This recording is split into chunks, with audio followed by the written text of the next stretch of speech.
Minnesota Twins and Miami Marlins make a nice deal here. The Twins trade Luis Arias, who won the batting title last season, to the Marlins for Pablo Lopez and prospects Jose Salas and Byron Chiriro. So right here, Lopez, he's been speculation and rumors over the last few seasons of getting traded, and it comes to fruition here. And Luis Arrarez, we heard a few weeks ago that he might get traded. So right here, the Marlins need more bat. It's in the lineup. We're in the rotation. We know they got good arms and young guys coming up as well. So last season for Lopez, 32 starts, 10-10 record, 180 innings, 174 strikeouts, a 3.75 ERA, and a 1.17 whip. So right here, he goes to a good pitcher's park in Minnesota. He's Lopez. He goes to a division where those teams aren't all that great. You got the Kansas City Royals. You got, obviously, the Chicago White Sox, who had a down year last season.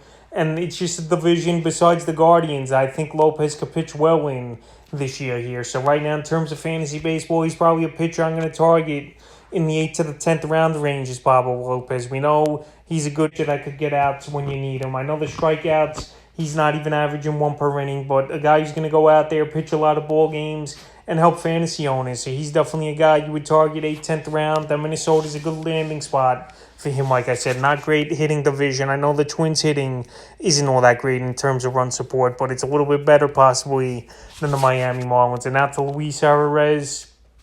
Last season came out of nowhere, won the batting title, and he's also a guy that obviously could play multiple positions. So last season in his batting title victory, 8 home runs, 49 RBIs, 86 runs scored, 4 stolen bases, a 315 batting average, and a 372 on base and 546 at-bats. In terms of fantasy baseball, he's probably a guy I'm going to target a little bit later, 10th, 12th round range here. Because like I said, the RBIs weren't all that great. He don't really steal bases. Runs scored, pretty solid number. Home runs not really in the batting average. I don't know if he's going to do it once again over 300 here is Luis Arrarez. And now he goes to a ball club, obviously, where their hitting's just a little bit weaker than the Minnesota Twins last season. So right here, it's a good deal for both teams. They sure they're hitting up a little bit more as the Miami Marlins. And they wanted to add to the top of the rotation here was the Minnesota Twins, where Lopez could be a solid 2-3 starter for this Twin team. So the Marlins and Twins